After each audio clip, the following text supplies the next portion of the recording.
शुभोदय बच्चों, कैसे हैं आप सभी। भगवान से प्रार्थना करती हूँ आप सदा सुखी रहे। बच्चों, आज की कक्षा में आप सबका स्वागत है।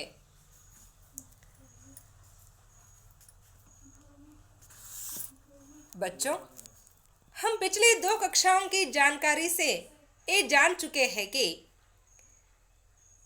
ईमानदारों के सम्मेलन में इस पाठ में लेखक जी बड़े बड़े व्यक्तियों का बेईमानी का पर्दाफाश किस प्रकार किया है, और हम ये भी जानते हैं कि लेखक जी को किस तरह का पत्र मिला था और उस पत्र में क्या लिखा हुआ था। बच्चों, आप में से कोई बता सकते हैं कि लेखक जी किस हिसाब से सम्मेलन जाने के लिए तैयार होते हैं। हाँ बच्चों, आपने बिल्कुल ठीक कहा। लेखक जी तो 150 रुपए बचाने के हिसाब से ही सम्मेलन जाने के लिए तैयार होते हैं, और वे सम्मेलन आयोजक से झूठ बोलते हैं कि मैं प्रथम दर्जे में ही सफर किया हूँ, लेकिन वे तो दूसरे दर्जे में सफर किए थे। इस तरह वहां पर लेखक जी का बेईमानी का पर्दाफाश होता है, और रेलवे निल्दान पर उनका स्वागत होता है। तब उन्हें 10 बड़ी बड़ी फूल मालाएं पहनाई जाती है। तब भी लेखक जी सोचते हैं कि अगर यहाँ पर कोई माली होता तो मैं इन फूल मालाओं को भी बेच लेता था। इस तरह सोच के वे बिना परिश्रम से कमाई करने की तरीका के बारे में सोचते हैं। लेखक जी यहाँ पर यह कहने की कोशिश कर रहे हैं कि किसी भी व्यक्ति को बिना परिश्रम से कमाई करने के बारे में नहीं सोचना चाहिए। हमें सदा याद रखना चाहिए कि हमें परिश्रम करके ही कमाई करना है, क्योंकि परिश्रम का फल सदा मीठा ही होता है। और उस सम्मेलन प्रारंभ होता है तो लेखक जी लगभग 1 घंटे तक भाषण देते हैं। बच्चों, आप सभी जानते हैं ना, उस दिन यानी समारंभ के पहला दिन लेखक जी क्या खो लेते हैं। हाँ बच्चों, आपने बिल्कुल ठीक कहा। लेखक जी अपने चप्पलें खो लेते हैं।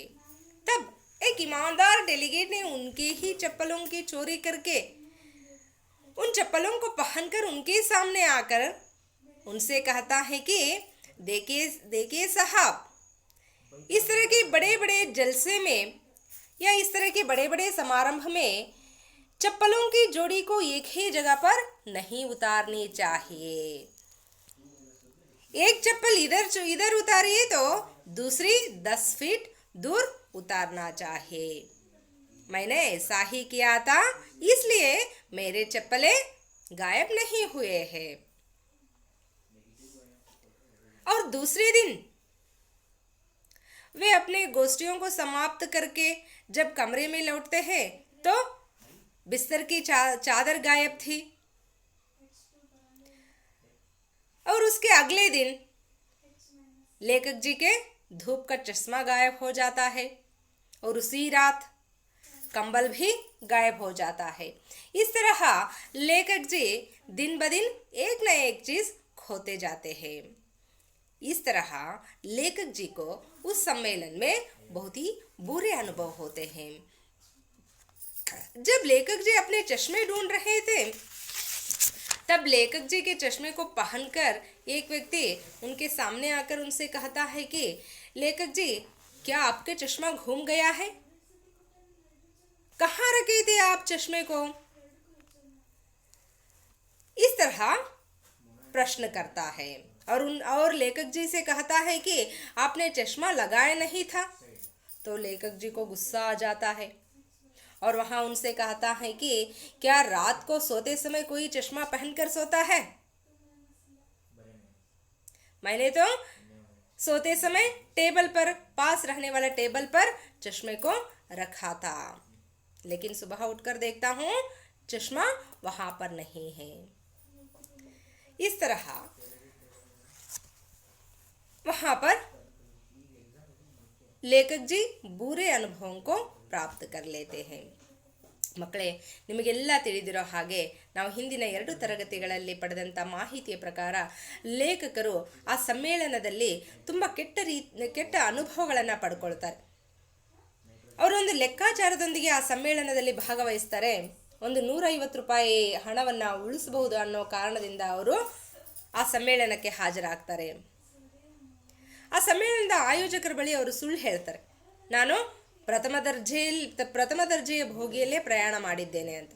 ಆದರೆ ಅವರು 2ನೇ ದರ್ಜೆಯ ಭೋಗಿಯಲ್ಲಿ ಪ್ರಯಾಣ ಮಾಡಿದ್ರು. ಹಾಗಾಗಿ ಅವರಿಗೆ ಅಲ್ಲಿ 150 ರೂಪಾಯಿ ಉಳಿತಾಯ ಆಯಿತು. ಮತ್ತು ರೈಲ್ವೆ ನಿಲ್ದಾಣದಲ್ಲಿ ಅವರಿಗೆ ಸ್ವಾಗತ ಕೋರುವುದಕ್ಕಾಗಿ ಹಾಕಿರುವಂಥ ಹೂವಿನ ಮಾಲೆಗಳನ್ನು ಕಂಡಾಗ ಅವರು ಆ ಮಾಲೆಗಳನ್ನು ಸಹ ಮಾರ್ಕೊಂಡು ನಾನು ಜೀವನ ಮಾಡಬಹುದಲ್ಲ ಅಂತ ಯೋಚನೆ ಮಾಡ್ತಾರೆ. ಹೀಗೆ ಈ 2 ಸಂದರ್ಭಗಳಲ್ಲಿ ಲೇಖಕರ ಅಪ್ರಾಮಾಣಿಕತನವನ್ನು ನಾವು ಇಲ್ಲಿ ಕಾಣಬಹುದು. ಅಂದರೆ ಒಬ್ಬ ವ್ಯಕ್ತಿ ಎಷ್ಟೆಲ್ಲ ದೊಡ್ಡ ಸ್ಥಾನದಲ್ಲಿದ್ದರೂ ಸಹ, ಅಂದರೆ ಲೇಖಕರು, ಈ ಕಥೆಯ ಕಥಾನಾಯಕ, ಈ ಲೇಖಕರು ಆ ಒಂದು ಸಮ್ಮೇಳನದಲ್ಲಿ ಆ ಸಮ್ಮೇಳನದ ಉದ್ಘಾಟಕರಾಗಿ ಮುಖ್ಯ ಅತಿಥಿಗಳಾಗಿ ಆಗಮಿಸಿದ್ರು. ಅಂದರೆ ಮಕ್ಕಳೇ, ನಾವೊಂದು ಯೋಚನೆ ಮಾಡಬೇಕು, ಅವರಲ್ಲಿ ಅದು ಎಂಥ ದೊಡ್ಡ ಸ್ಥಾನ ಅಂತ.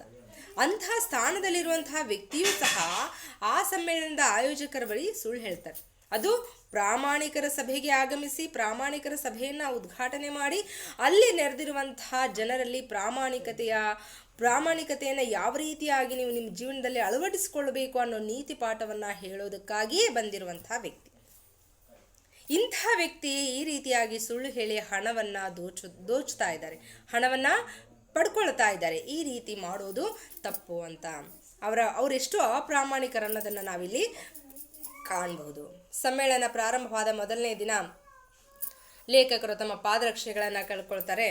ಪಾದರಕ್ಷೆಯನ್ನು ಕದ್ದಿರುವಂತಹ ವ್ಯಕ್ತಿ ಅವರ ಬಳಿ ಬಂದು ಪಾದರಕ್ಷೆಗಳನ್ನು ಯಾವ ರೀತಿಯಾಗಿ ಬಿಡಬೇಕು ಇಂಥ ದೊಡ್ಡ ದೊಡ್ಡ ಸಮಾರಂಭಗಳಲ್ಲಿ ಅಂಥೇಳಿ ಅವರಿಗೆ ತಿಳಿ ಹೇಳ್ತಾನೆ. ಹಾಗೆ ಮರುದಿನ ತಮ್ಮ ಗೋಷ್ಠಿಗಳನ್ನೆಲ್ಲ ಮುಗಿಸ್ಕೊಂಡು ಕೋಣೆಗೆ ಹಿಂತಿರುಗಿದಾಗ ತಮ್ಮ ಹಾಸಿಗೆ ಮೇಲೆ ಹೊದಿಸಿರುವಂತಹ ಬೆಡ್ಶೀಟ್ ಸಹ ಮಾಯವಾಗಿತ್ತು. ಅದರ ಮಾರನೆಯ ದಿನ ಅವರು ಕಣ್ಣಿಗೆ ಹಾಕೊಳ್ತಾ ಬಿಸಿಲಿನ ರಕ್ಷಣೆಗಾಗಿ ಕಣ್ಣನ್ನು ತಂಪಾಗಿಸುವುದಕ್ಕಾಗಿ ಇರುವಂತಹ ಕನ್ನಡಕವನ್ನು ಸಹ ಯಾರೋ ಕದ್ದಿರ್ತಾರೆ. ಅದೇ ದಿನ ರಾತ್ರಿ ಕಂಬಳಿಯೂ ಸಹ ಮಾಯವಾಗಿರುತ್ತೆ. ಹೀಗೆ ಒಂದಾದ ನಂತರ ಒಂದು ವಸ್ತುಗಳನ್ನು ಅವರು ಕಳೆದುಕೊಳ್ತಾ ಹೋಗ್ತಾರೆ. ಒಟ್ಟಾರೆಯಾಗಿ ನಾವೀಗ ಲೇಖಕರು ಈ ಸಮ್ಮೇಳನದಲ್ಲಿ ಕೆಟ್ಟ ಅನುಭವಗಳನ್ನು ಪಡ್ಕೊಂಡ್ರು ಅಂತ ಹೇಳಬಹುದು. ಹೀಗೆ ಲೇಖಕರು ಕನ್ನಡಕವನ್ನು ಕಳ್ಕೊಂಡಿರುವಂತಹ ದಿನ ಚರ್ಚೆ ಮಾಡ್ತಾ ಇದ್ರು. ನನ್ನ ಕನ್ನಡಕವನ್ನು ಯಾರಾದರೂ ನೋಡಿದ್ದೀರಾ? ಯಾರೂ ಸಹ ಕನ್ನಡಕವನ್ನು ನೋಡಿಲ್ಲ ಅಂತ ಹೇಳ್ತಾರೆ. ಆದರೆ ಒಬ್ಬ ವ್ಯಕ್ತಿ ಕನ್ನಡಕವನ್ನು ಧರಿಸಿ ಅವ್ರ ಮುಂದೆ ಬಂದು ನಿಂತ್ಕೊಂಡು ಕೇಳ್ತಾನೆ, ನಿಮ್ಮ ಕನ್ನಡಕ ಕಳೆದು ಹೋಗಿದೆ ಅಂತ. ಹೌದಾ ಸ್ವಾಮಿ, ಯಾಕೆ ನೀವು ಕನ್ನಡಕವನ್ನು ಧರಿಸಿರ್ಲಿಲ್ವಾ? ಆಗ ಲೇಖಕರಿಗೆ ತಮ್ಮ ಕನ್ನಡಕವನ್ನೇ ಧರಿಸಿ ವ್ಯಕ್ತಿ ನನ್ನ ಎದುರಿಗೆ ಬಂದು ಮಾತನಾಡ್ತಾ ಇದ್ದಾನಲ್ಲ ಅನ್ನೋ ಸಿಟ್ಟು ಸಹ ಒಂದು ಕಡೆ ಇದ್ದರೆ, ಆ ಸಿಟ್ಟನ್ನು ಆತನ ಮುಂದೆ ವ್ಯಕ್ತಪಡಿಸದೆ ಅವ್ರು ಹೇಳ್ತಾರೆ, ರಾತ್ರಿ ಮಲಗುವಂಥ ಸಮಯದಲ್ಲಿ ಯಾರೂ ಸಹ ಕನ್ನಡಕವನ್ನು ಹಾಕಿ ಮಲಗೋದಿಲ್ಲ, ನನ್ನ ಪಕ್ಕದಲ್ಲಿರುವ ಟೇಬಲ್ ಮೇಲೆ ನಾನು ನನ್ನ ಕನ್ನಡಕವನ್ನು ಇಟ್ಟಿದ್ದೆ ಅಂತ ಹೇಳ್ತಾರೆ. ಹಾಗೆ ಹೇಳಿ ಆ ಗೋಷ್ಠಿಯನ್ನು ಮುಗಿಸ್ಕೊಂಡು ಕೋಣೆಗೆ ಹಿಂತಿರುಗ್ತಾರೆ. ಆಗ ಸ್ವಲ್ಪ ಮೈ ಬಿಸಿಯಾಗಿರುವಂತಹ ಅನುಭವ ಅವರಿಗಾಗಿತ್ತು. ಸ್ವಲ್ಪ ಹೊರಗಿನ ವಾತಾವರಣವೂ ಸಹ ಚಳಿಯಿಂದ ಕೂಡಿತ್ತು. ಹಾಗಾಗಿ ಸ್ವಲ್ಪ ವಿಶ್ರಾಂತಿಯನ್ನು ತೆಗೆದುಕೊಳ್ಳೋಣ, ಕಂಬಳಿಯನ್ನು ಹೊಚ್ಕೊಂಡು ಮಲಗಿದ್ರೆ ಒಂದು ಸ್ವಲ್ಪ ಬೆಚ್ಚಗಿನ ಅನುಭವ ಆಗುತ್ತೆ ಅಂಥೇಳಿ ಕಂಬಳಿಯನ್ನು ಹೊದ್ಕೊಳ್ಳೋದಕ್ಕೆ ಹೋಗ್ತಾರೆ. ಆದರೆ ಕಂಬಳಿಯೂ ಸಹ ಮಾಯವಾಗಿತ್ತು. ಆಗ ಅವರು ಅಕ್ಕಪಕ್ಕದಲ್ಲಿರುವಂತಹ ಕೋಣೆಯಲ್ಲಿರುವಂತಹ ಜನರಿಗೂ ಸಹ ಇಲ್ಲಿ ಕಂಬಳಿಯನ್ನು ನೀವು ತೆಗೆದುಕೊಂಡಿದ್ದೀರಾ ಅಂತ ಕೇಳ್ತಾರೆ. ಆಗ ಅಲ್ಲಿರುವಂಥ ಜನರು ಸಹ ನಂದು ಈ ವಸ್ತು ಇಲ್ಲ ಅಂತ ಹೇಳಿ ಕಿತ್ತಾಡೋದಕ್ಕೆ ಶುರು ಮಾಡ್ತಾರೆ. ಅಲ್ಲಿ ಒಂದು ಸಣ್ಣ ಗಲಾಟೆನೇ ಶುರುವಾಗುತ್ತೆ. ಯಾಕಂದರೆ ಎಲ್ಲರೂ ಸಹ ತಾವು ಕಳೆದುಕೊಂಡಿರುವಂತಹ ವಸ್ತುಗಳನ್ನು ಹುಡುಕಾಡೋದಕ್ಕೆ ಪ್ರಾರಂಭ ಮಾಡ್ತಾರೆ, ಜೋರಾಗಿ ಕೂಗ್ತಾ. ಹಾಗಾಗಿ ಅಲ್ಲಿ ಒಂದು ಸಣ್ಣ ಗಲಾಟೆ ಶುರುವಾಗುತ್ತೆ. ಆ ಗಲಾಟೆಯನ್ನು ಸುಧಾರಿಸೋದಕ್ಕಾಗಿ, ಕಡಿಮೆ ಮಾಡೋದಕ್ಕಾಗಿ, ಅಲ್ಲಿರುವಂತಹ ಜನರನ್ನು ಸಮಾಧಾನ ಪಡಿಸುವುದಕ್ಕಾಗಿ ಅಲ್ಲಿಗೆ ಆ ಸಮ್ಮೇಳನದ ಆಯೋಜಕರು, ಅಲ್ಲಿ ಮಂತ್ರಿವರ್ಯರು ಸಹ ಆಗಮಿಸ್ತಾರೆ. ಅದನ್ನು ಯಾವ ರೀತಿಯಾಗಿ ಅವರನ್ನು ಸಮಾಧಾನ ಪಡಿಸ್ತಾರೆ ಅಲ್ಲಿ ವಾತಾವರಣವನ್ನು ಹೆಂಗೆ ನಿಭಾಯಿಸ್ತಾರೆ ಅನ್ನೋದನ್ನ ಇಂದಿನ ತರಗತಿಯಲ್ಲಿ ನಾವು ನೋಡೋಣ. तो बच्चों,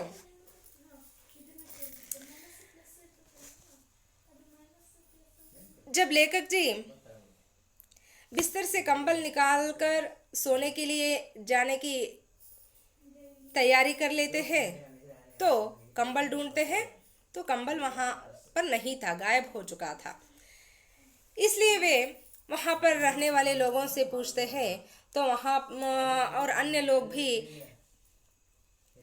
पूछने लगते हैं कि मेरा ये चीज़ नहीं है, मेरा वो चीज़ नहीं है. इस तरह एक दूसरे से पूछताछ करने की रीति से वहाँ पर हल्का सा शोर प्रारंभ होता है. तो वहाँ पर उस शोर को कम करने के लिए वहाँ पर रहने वाले सभी को सांत्वना देने के लिए वहाँ पर उस कार्यक्रम के आयोजक और मंत्रीवर्य वहाँ पर आ जाते हैं. तो किस तरह उस परिस्थिति को निभाते हैं हम आज की कक्षा में देखेंगे. फिर हल्ला हुआ.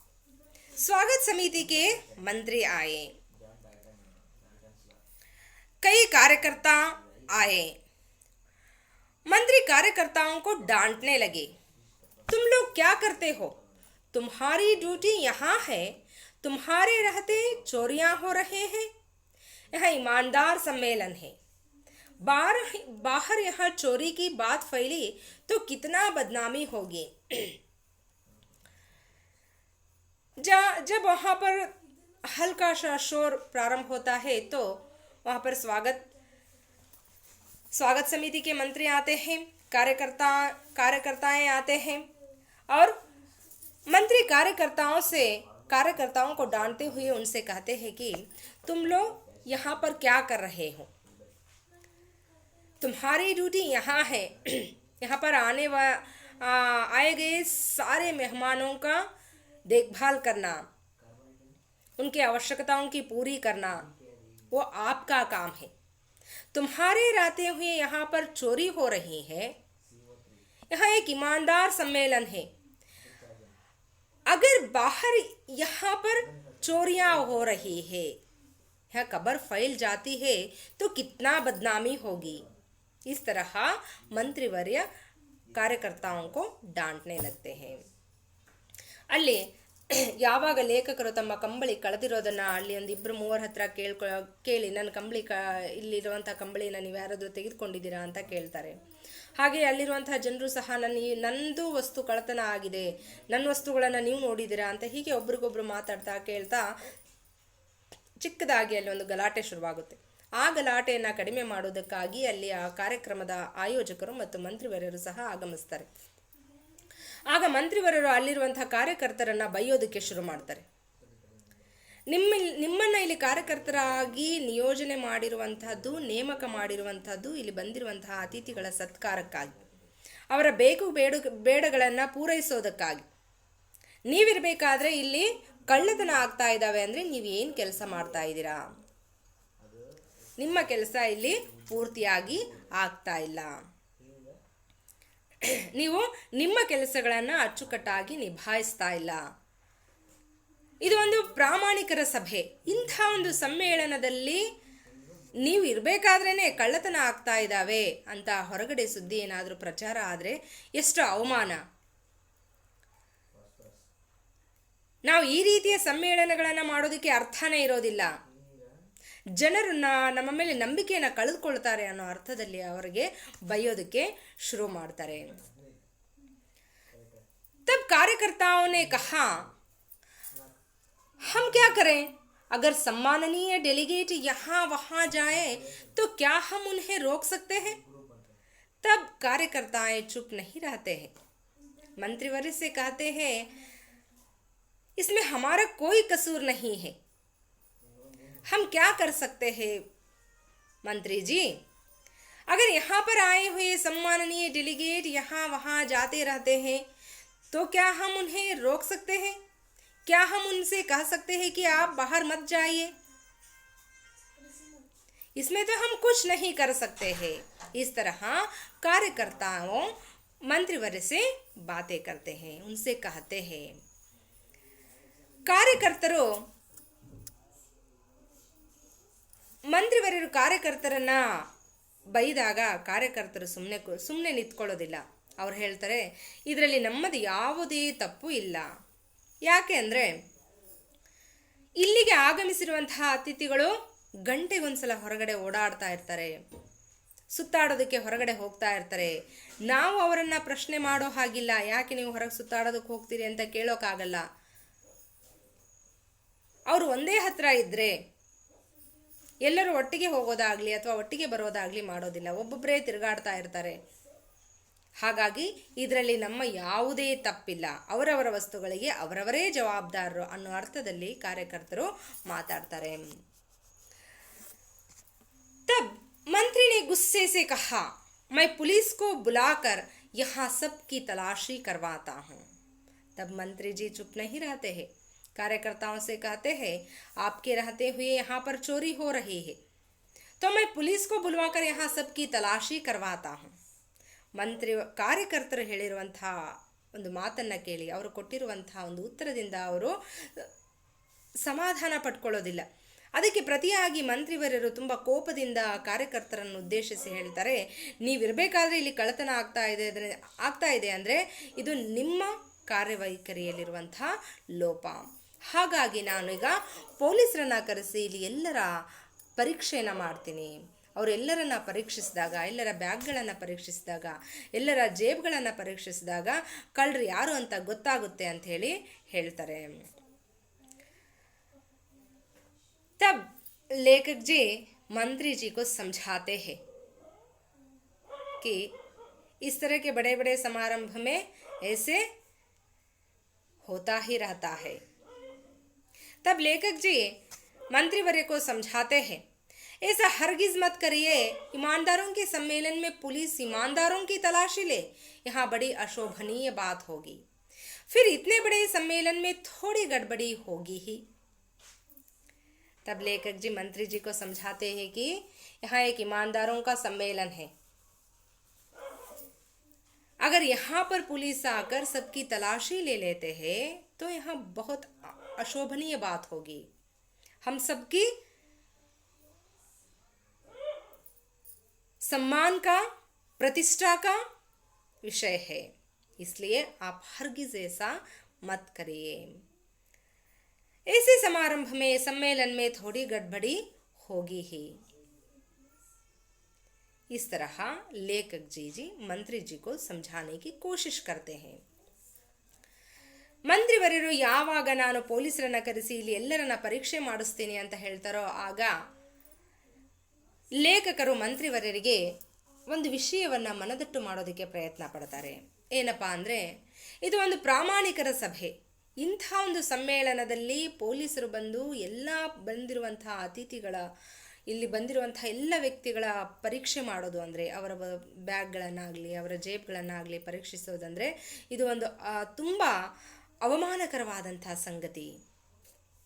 ಆದ್ದರಿಂದ ಅಂಥ ಒಂದು ಕೆಲಸವನ್ನು ನೀವು ಯಾವತ್ತಿಗೂ ಮಾಡಬೇಡ್ರಿ, ಯಾವ ಕಾರಣಕ್ಕೂ ಅಂಥ ಒಂದು ತಪ್ಪು ನಿರ್ಧಾರವನ್ನು ತೆಗೆದುಕೊಳ್ಳಬೇಡಿ.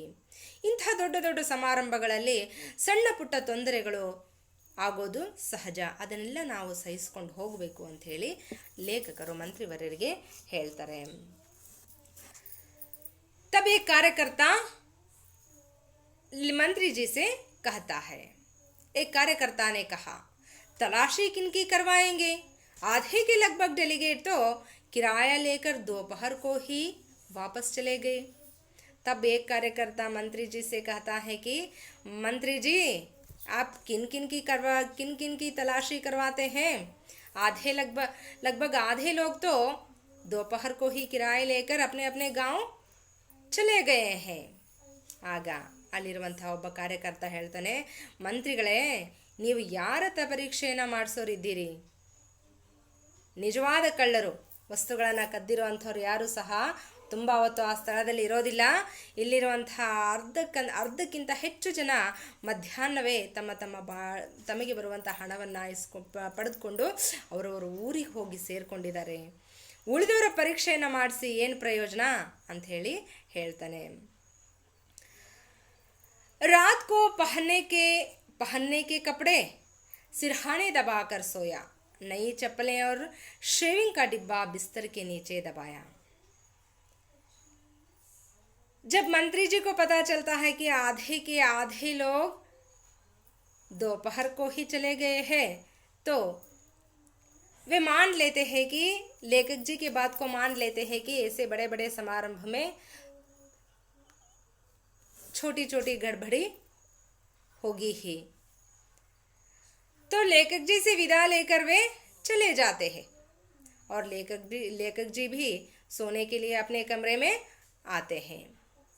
सोते समय लेखक जी सुबह को पहनने के लिए जो कपड़े थे उन कपड़ों को अपने सिरहाने दबाकर सोते हैं और अपनी नई चप्पलें और शेविंग बॉक्स को बिस्तर के नीचे दबाकर सो जाते हैं. तो बच्चों, आप में से कोई बता सकते हैं इस तरह क्यों करते हैं लेखक जी? हाँ बच्चों, आपने बिल्कुल ठीक कहा. लेखक जी को डर था अगर वैसा ही मैं बाहर टेबल पर रख दिया तो अगर कोई चोरी करके उठा कर ले गया तो फिर मुझे नंगे पैर गांव जाना पड़ेगा. इसलिए वे क्या करते हैं, कपड़ों को सिरहाने दबाकर सो जाते हैं और चप्पल और शेविंग बॉक्स को बिस्तर के नीचे दबाकर सो जाते हैं. ಕಾರ್ಯಕರ್ತರು ಯಾವಾಗ ಅರ್ಧಕ್ಕಿಂತ ಅರ್ಧ ಜನ ಆಗಲೇ ಮಧ್ಯಾಹ್ನದ ಅವಧಿಯಲ್ಲೇ ಹೊರಟು ಹೋಗಿದ್ದಾರೆ ಅಂತ ಹೇಳ್ತಾರೋ ಆಗ ಅನಿವಾರ್ಯವಾಗಿ ಮಂತ್ರಿವರ್ಯರು ಲೇಖಕರ ಮಾತನ್ನು ಕೇಳಿಸ್ಕೊಂಡು ಅವರು ಹೇಳಿರುವಂತೆ, ಅಂದರೆ ದೊಡ್ಡ ದೊಡ್ಡ ಸಮಾರಂಭಗಳಲ್ಲಿ ಇಂಥ ಸಣ್ಣ ಪುಟ್ಟ ತೊಂದರೆಗಳು ಆಗೋದು ಸಹಜ ಅನ್ನೋ ಅವರ ಮಾತನ್ನು ಒಪ್ಕೊಂಡು ಲೇಖಕರನ್ನು ಸಹ ರೂಮಿಗೆ ಕಳಿಸಿ ಅವರು ಸಹ ಹೊರಟು ಹೋಗ್ತಾರೆ. ಲೇಖಕರು ಮಲಗೋದಕ್ಕೆ ಕೋಣೆಯನ್ನು ಪ್ರವೇಶ ಮಾಡ್ತಾರೆ. ಆಗ ಅವರು ಒಂದು ವಿಷಯವನ್ನು ಯೋಚನೆ ಮಾಡಿ ಮಲಗೋದಕ್ಕಿಂತ ಮುಂಚೆ ತಾವು ಧರಿಸಿರುವಂತಹ ಬಟ್ಟೆಯನ್ನು ಬಿಚ್ಚಿ ನೀಟಾಗಿ ಮಡಚಿ ಅದನ್ನು ತಲೆದಿಂಬಿನ ಕೆಳಗಡೆ ಇಟ್ಕೊಂಡು ಮತ್ತು ಅವರ ಹೊಸ ಚಪ್ಪಲಿ ಒಂದು ಜೊತೆ ಹೊಸ ಚಪ್ಪಲಿಗಳನ್ನಂತೂ ಅವರು ಪಾದರಕ್ಷೆಗಳನ್ನು ಸಮ್ಮೇಳನದ ಮೊದಲನೇ ದಿನವೇ ಕಳ್ಕೊಂಡಿದ್ರು. ಅದಾದ ನಂತರ ಅವರು ಮರುದಿನ ಬೆಳಗ್ಗೆ ಮತ್ತೆ ಹೋಗಿ ಅದೇ ನಗರದಲ್ಲಿ ಹೊಸ ಪಾದರಕ್ಷೆಗಳನ್ನು ಖರೀದಿ ಮಾಡ್ಕೊಂಡು ಬರ್ತಾರೆ. ಆ ಪಾದರಕ್ಷೆಗಳನ್ನು ಮತ್ತು ಅವರ ಶೇವಿಂಗ್ ಬಾಕ್ಸನ್ನು ಏನು ಮಾಡ್ತಾರೆ, ತಮ್ಮ ಹಾಸಿಗೆಯ ಕೆಳಗಡೆ ಇಟ್ಕೊಂಡು ಮಲಗ್ತಾರೆ. ಯಾಕೆಂದರೆ ಅವರಿಗೆ ಈ ವಸ್ತುಗಳು ಸಹ ಕಳ್ಳತನ ಆಗಿಬಿಟ್ರೆ ನಾನು ಪಾದರಕ್ಷೆಗಳಿಲ್ಲದೆ ಬರೀಗಾಲಲ್ಲಿ ಊರಿಗೆ ಹೋಗಬೇಕಾಗುತ್ತೆ ಮತ್ತು ಬಟ್ಟೆಗಳನ್ನು ಕದ್ಕೊಂಡು ಹೋಗ್ಬಿಟ್ರೆ ನಾನು ಬಟ್ಟೆಗಳಿಲ್ಲದೆ ಮತ್ತೆ ಬಟ್ಟೆಗಳನ್ನು ಖರೀದಿಸುವುದಕ್ಕಾಗೂ ಹಾಗೆ ಅಂಗಡಿಗಳಿಗೆ ಹೋಗಬೇಕಾಗುತ್ತೆ ಅಂತ ಹೇಳಿ ಮತ್ತು ಆ ನನ್ನನ್ನು ನೋಡಿ ಜನ ಭಿಕ್ಷುಕ ಅಂದ್ಕೊಂಡ್ಬಿಟ್ರೆ ಕಷ್ಟ ಅನ್ನೋ ಕಾರಣಕ್ಕಾಗಿ ಏನು ಮಾಡ್ತಾರೆ, ಅವೆಲ್ಲವುಗಳನ್ನು ತಮ್ಮ ಹಾಸಿಗೆಯ ಕೆಳಗಡೆ ಬಟ್ಟೆಯನ್ನು ತಮ್ಮ ತಲೆದಿಂಬಿನ ಕೆಳಗಡೆ ಹಾಕ್ಕೊಂಡು ಮಲಗ್ತಾರೆ. सुबह मुझे लौटना था, मुझे उन लोगों ने अच्छा पैसा दिया, मैंने सामान बांधा. सम्मेलन समाप्त हो जाता है और लेखक जी को अपने गांव लौटने का समय भी आ जाता है और सम्मेलन के आयोजकों ने लेखक जी को अच्छे पैसे भी देते हैं और लेखक जी भी अपने सारे सामान बांध लेते हैं और जाने की तैयारी कर लेते हैं. ಬೆಳಗ್ಗೆ ಲೇಖಕರಿಗೆ ಸೂರ್ಯೋದಯವಾಗ್ತಾ ಇದ್ದಂತೆ ಹಿಂತಿರುಗುವಂಥ ಒಂದು ಸುಸಂದರ್ಭ ಬಂದೊದಗಿತ್ತು. ಅಂದರೆ ಸೂರ್ಯೋದಯ ಆಗ್ತಿದ್ದಂತೆ ಅವರು ತಮ್ಮ ಊರಿಗೆ ಹಿಂತಿರುಗಬೇಕು ಅನ್ನೋ ಒಂದು ಸುಂದರವಾದಂಥ ಕನಸನ್ನು ಕಾಣ್ತಾ ರಾತ್ರಿ ಮಲಗ್ತಾರೆ.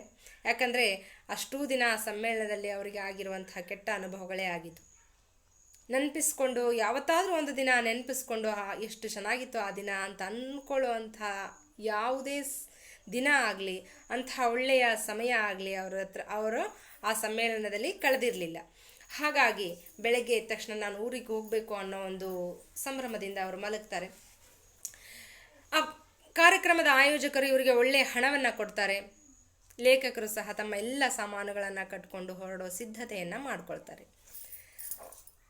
मंत्री ने कहा, परसाई जी गाड़ी आने में देर है, चलिए स्वागत समिति के साथ अच्छे होटल में भोजन हो जाए। अब ताला लगा देते हैं।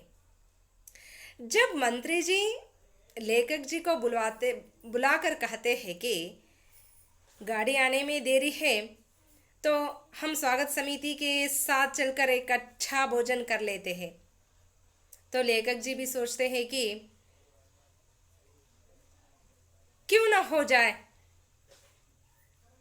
इन सभी लोगों के साथ अच्छा भोजन करेंगे तो वह बहुत दिन तक वह दिन यादगार रहेगा। इसलिए मंत्री जी लेखक जी इस तरह सोचकर मंत्री जी को हाँ कहते हैं और मंत्री जी कार्यकर्ताओं से कहते हैं कि अब इस कमरे की ताला लगा दीजिए। ಮಂತ್ರಿವರ್ಯರು ಲೇಖಕರನ್ನ ಮಾತಾಡಿಸಿ, ಇನ್ನು ನಿಮ್ಮ ಗಾಡಿ ಬರೋದಕ್ಕೆ ಇನ್ನು ಸಮಯ ಇದೆ, ನಮ್ಮ ಎಲ್ಲ ಸ್ವಾಗತ ಸಮಿತಿಯ ಸದಸ್ಯರ ಜೊತೆ ಸೇರಿಕೊಂಡು ಒಂದು ಒಳ್ಳೆ ಊಟ ಮಾಡಿ ಬರೋಣ ಬನ್ನಿ ಅಂತ ಹೇಳಿ ಕರೀತಾರೆ. ಅಲ್ಲಿವರೆಗೂ ಸಮಾರಂಭ ಪ್ರಾರಂಭದ ದಿನದಿಂದ ಇಲ್ಲಿ ತನಕನೂ ಕೆಟ್ಟ ಅನುಭವಗಳನ್ನೇ ಪಡೆದಂತಹ ಲೇಖಕರು ಯಾಕೆ ಇವರೆಲ್ಲರ ಜೊತೆ ಊಟ ಮಾಡಿದಂತಹ ಒಂದು ಸಿಹಿ ಅನುಭವ ನನಗಾಗಬಾರ್ದು, ಹಾಗೆ ಊಟ ಮಾಡಿದರೆ ಇದೊಂದು ಒಳ್ಳೆ ನೆನಪಿನ ದಿನ ಆಗಿ ನನ್ನ ಮನಸ್ಸಲ್ಲಿ ಉಳಿಯುತ್ತೆ ಅನ್ನೋ ಕಾರಣಕ್ಕಾಗಿ ಅವರು ಹಾ ಅಂತ ಒಪ್ಕೊಳ್ತಾರೆ. ಆಗ ಮಂತ್ರಿವರ್ಯರು ಕಾರ್ಯಕರ್ತರಿಗೆ ಈ ಕೋಣೆಯ ಬೀಗವನ್ನು ಹಾಕಿ ಅಂತ ಹೇಳ್ತಾರೆ. पर ताला भी गायब था, ताला तक चुरा लिया, गजब हो गया. लेखक जी ऐसा मन में सोचते हैं. जब कार्यकर्ताएं ताला लगाने के लिए जाते हैं तो कमरे के अंदर ताला भी नहीं था. तब कार्यकर्ताओं ने आकर मंत्री जी से कहते हैं कि मंत्री जी यहाँ पर ताला भी नहीं है. तो लेखक मन ही मन सोच लेते हैं कि यहाँ पर सब चीज़ों की चोरी होती है, लोगों ने ताला तक चुरा लिया है, या तो बहुत गजब हो गया है. ಕಾರ್ಯಕರ್ತರು ಕೋಣೆಗೆ ಬೀಗವನ್ನು ಹಾಕೋದಕ್ಕಾಗಿ ಕೋಣೆಯನ್ನು ಪ್ರವೇಶ ಮಾಡಿ ಬೀಗವನ್ನು ತರೋದಕ್ಕೆ ಹೋಗ್ತಾರೆ. ಆದರೆ ಆ ಕೋಣೆಯ ಒಳಗಡೆ ಬೀಗ ಇರಲಿಲ್ಲ, ಮಾಯವಾಗಿತ್ತು. ಕಾರ್ಯಕರ್ತರು ಬಂದು ಮಂತ್ರಿಗಳಿಗೆ ಆ ವಿಷಯವನ್ನು ತಿಳಿಸಿದಾಗ ಲೇಖಕರು ಮನಸ್ಸಲ್ಲೇ ಯೋಚನೆ ಮಾಡ್ತಾರೆ, ಎಷ್ಟೊಂದು ನಿಸ್ಸೀಮ ಕಳ್ಳರಿದ್ದಾರೆ ಇಲ್ಲಿ, ಕೊಠಡಿಗೆ ಹಾಕುವಂತಹ ಬೀಗವನ್ನು ಸಹ ಬಿಟ್ಟಿಲ್ಲ. ಬಹಳ ವಿಚಿತ್ರವಾದಂತಹ ಊರು, ಬಹಳ ವಿಚಿತ್ರವಾದಂತಹ ಸಮ್ಮೇಳನ ಇದು ಅಂಥೇಳಿ ಯೋಚನೆ ಮಾಡ್ತಾರೆ. ಯೋಚನೆ ಮಾಡ್ತಾ ಮಾಡ್ತಾ ಅವರು ಮಂತ್ರಿವರರಿಗೆ ಹೇಳ್ತಾರೆ, ಏನೇ लेखक जी मंत्री जी से कहते हैं, रिक्शा बुलवाइए, मैं सीधा स्टेशन जाऊंगा, यहाँ नहीं रुकूंगा. लेखक जी मंत्री जी से कहते हैं, मैं आपके साथ खाना नहीं खाऊंगा, आप जल्दी से जल्दी रिक्शा बुलवाइए, मैं सीधा स्टेशन जाता हूँ, यहाँ नहीं रुक सकता मैं. ಲೇಖಕರು ಮಂತ್ರಿಗಳಿಗೆ ಹೇಳ್ತಾರೆ, ಮಂತ್ರಿಗಳೇ ನೀವು ಒಂದು ರಿಕ್ಷಾವನ್ನು ಕರೆಸ್ಬಿಡಿ, ನಾನು ಇಲ್ಲಿಂದ ಸೀದಾ ಸ್ಟೇಷನ್ಗೆ ಹೋಗ್ತೀನಿ, ರೈಲ್ವೆ ಸ್ಟೇಷನ್ಗೆ ಹೋಗ್ತೀನಿ, ಇಲ್ಲಂತೂ ನನ್ನ ಕೈಯಿಂದ ನಿಂದಿರೋದಕ್ಕೆ ಸಾಧ್ಯ ಇಲ್ಲ, ನಾನಿಲ್ಲಿ ಒಂದು ನಿಮಿಷನೂ ಸಹ ನಿಲ್ಲೋದಿಲ್ಲ. तब मंत्री जी लेखक जी से पूछते हैं और हैरान होकर पूछते हैं, ऐसा भी क्या नाराज़गी है, ಯಾಕೆ ಸ್ವಾಮಿ ನಮ್ಮಿಂದ ಏನಾದರೂ ತಪ್ಪಾಗಿದೆಯಾ, ನಮ್ಮೇಲೆ ನಿಮಗೆ ಕೋಪನಾ ಅಂಥೇಳಿ ಮಂತ್ರಿಗಳು ಲೇಖಕರನ್ನು ಪ್ರಶ್ನೆ ಮಾಡ್ತಾರೆ. तब लेखक जी मंत्री से कहते हैं, नाराज़गी कतई नहीं है, बात यहाँ है कि चीज़ें तो सब चुरा ली गई, ताला तक चोरी में चला गया, अब मैं बचा हूँ, अगर रुका तो मैं ही चुरा लिया जाऊँगा. तब लेखक जी मंत्री जी से कहते हैं, नाराज़गी तो आपसे नहीं है, मैं किस विषय के बारे में आपसे नाराज कर लूं. बात यहाँ है कि यहाँ पर सभी चीज़ों की चोरी हो गई है, यहाँ तक कि कमरे की ताला को भी लोगों ने नहीं छोड़ा है.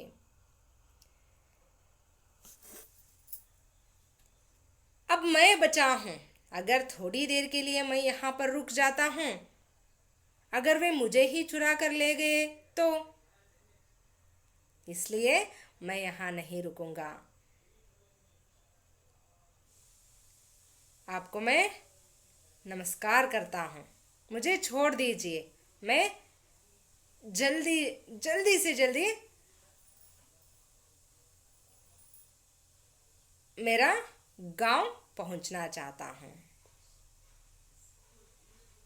आपको ऑटो रिक्शा बुलवाने की ज़रूरत नहीं है, खुद मैं ही ऑटो रिक्शा बनाकर रेलवे स्टेशन जाता हूँ और वहाँ से मेरा गांव चला जाऊंगा।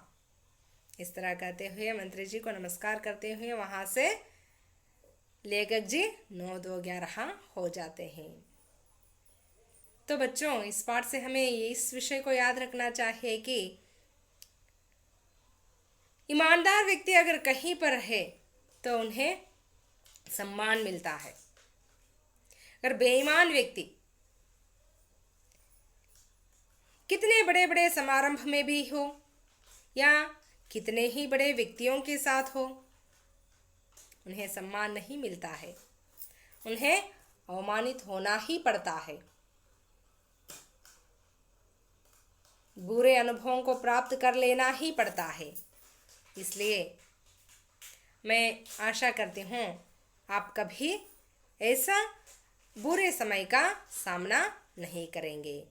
आप सदा ईमानदार बनकर, अपने माता पिता के लिए ईमानदार बनकर, अपने गुरुजनों के लिए ईमानदार बनकर, सारे समाज के लिए ईमानदार बनकर अच्छे व्यक्तित्व पाकर जीवन में सदा सुखी रहेंगे। ಮಕ್ಕಳೇ, ಆಗ ಲೇಖಕರು ಮಂತ್ರಿವರರಿಗೆ ಹೇಳ್ತಾರೆ, ನಿಮ್ಮ ಮೇಲೆ ನನಗೆ ಯಾಕೆ ಕೋಪ ಸ್ವಾಮಿ, ಯಾವ ವಿಷಯಕ್ಕಾಗಿ ನಾನು ನಿಮ್ಮ ಹತ್ರ ಕೋಪ ಮಾಡ್ಕೊಳ್ಳಿ, ಇಲ್ಲಿರುವಂಥ ಎಲ್ಲ ಸಾಮಾನುಗಳನ್ನು ಜನ ಕಳ್ಳತನ ಮಾಡ್ಕೊಂಡು ಹೊರಟೋದ್ರು, ಈಗ ಉಳಿದಿರೋ ನಾನೊಬ್ಬನೇ, ಇಲ್ಲಿ ಒಂದು ಸ್ವಲ್ಪ ಹೊತ್ತು ನಾನು ನಿಂತ್ಕೊಂಡ್ರೆ ನನ್ನನ್ನು ಸಹ ಕಳ್ಳತನ ಮಾಡ್ಕೊಂಡು ಹೋಗ್ಬಿಟ್ರೆ, ಹಾಗಾಗಿ ನೀವು ನನಗೆ ಆಟೋ ಮಾಡಿಕೊಡೋದು ಬೇಡ, ನಾನೇ ಮಾಡ್ಕೊಂಡು ನಮ್ಮೂರನ್ನು ಸೇರ್ತೀನಿ ಅಂತ ಹೇಳಿ ಅವರಿಗೆ ನಮಸ್ಕಾರ ಮಾಡಿ ಅಲ್ಲಿಂದ ಓಡಿ ಹೋಗ್ತಾರೆ। ಮಕ್ಕಳೇ, ಇಲ್ಲಿ ನಾವೊಂದು ಅಂಶವನ್ನು ನೆನಪಿಟ್ಕೊಳ್ಬೇಕು, ಒಬ್ಬ ಪ್ರಾಮಾಣಿಕ ವ್ಯಕ್ತಿ ಎಲ್ಲಿದ್ದರೂ ಸಹ, ದೊಡ್ಡ ಸಮಾರಂಭದಲ್ಲಿರಲಿ, ಒಂದು ಚಿಕ್ಕ ಗುಡಿಸಲಲ್ಲೇ ಇರಲಿ, ಅವನಿಗೆ ಸಲ್ಲಬೇಕಾದಂಥ ಮರ್ಯಾದೆ, ಪ್ರತಿಷ್ಠೆ, ಗೌರವ ನಿಜಕ್ಕೂ ಸಹ ಅವನಿಗೆ ಸಿಗುತ್ತೆ। ಆದರೆ ಒಬ್ಬ ಅಪ್ರಾಮಾಣಿಕ ವ್ಯಕ್ತಿ ಎಂಥ ದೊಡ್ಡ ದೊಡ್ಡ ಸಮಾರಂಭದಲ್ಲಿದ್ದರೂ ಸಹ, ಎಂಥ ದೊಡ್ಡ ವ್ಯಕ್ತಿಗಳ ಸಂಪರ್ಕದಲ್ಲಿದ್ದರೂ ಸಹ ಅವನಿಗೆ ಗೌರವ ಆಗಲಿ, ಸನ್ಮಾನ ಆಗಲಿ, ಪ್ರೀತಿ ವಿಶ್ವಾಸ ಆಗಲಿ ಸಿಗೋದಕ್ಕೆ ಸಾಧ್ಯನೇ ಇಲ್ಲ। ಅವನು ಅವಮಾನ ಪಡಲೇಬೇಕಾಗುತ್ತೆ, ಕೆಟ್ಟ ಅನುಭವಗಳನ್ನು ಜೀವನದಲ್ಲಿ ಅನುಭವಿಸಲೇಬೇಕಾಗುತ್ತೆ। ಹಾಗಾಗಿ ಮಕ್ಕಳೇ, ನೀವೆಂದೂ ಸಹ ಅಂಥ ಪರಿಸ್ಥಿತಿಯನ್ನು ಎದುರಿಸುವಂಥ ಸಮಯ ನಿಮಗೆ ಬರದೇ ಇರಲಿ ಅಂತ ಆಶಿಸ್ತಾ, ನೀವೆಲ್ಲರೂ ಸಹ ನಿಮ್ಮ ತಂದೆ ತಾಯಿಗಳಿಗೆ, ಗುರುಗಳಿಗೆ, ಹಿರಿಯರಿಗೆ, ಇಡೀ ಸಮಾಜಕ್ಕೆ ಒಬ್ಬ ಪ್ರಾಮಾಣಿಕ ವ್ಯಕ್ತಿಯಾಗಿ ಉತ್ತಮ ವ್ಯಕ್ತಿತ್ವವನ್ನು ಬೆಳೆಸಿಕೊಂಡು ಜೀವನದಲ್ಲಿ ಸದಾ ಸುಖ, ಶಾಂತಿ, ನೆಮ್ಮದಿಯಿಂದ ಬಾಳಲಿ ಅನ್ನೋ ಒಂದು ಆಸೆಯೊಂದಿಗೆ ಆ ಭಗವಂತ ಅಂಥ ಒಂದು ಒಳ್ಳೆಯ ಜೀವನವನ್ನು ನಿಮಗೆ ಕರುಣಿಸಲಿ ಅಂತ ಪ್ರಾರ್ಥಿಸ್ತಾ ಇಂದಿನ ಪಾಠವನ್ನು ಇಲ್ಲಿಗೆ ಮುಗಿಸ್ತಾ ಇದ್ದೇನೆ। ಧನ್ಯವಾದಗಳು ಮಕ್ಕಳೇ।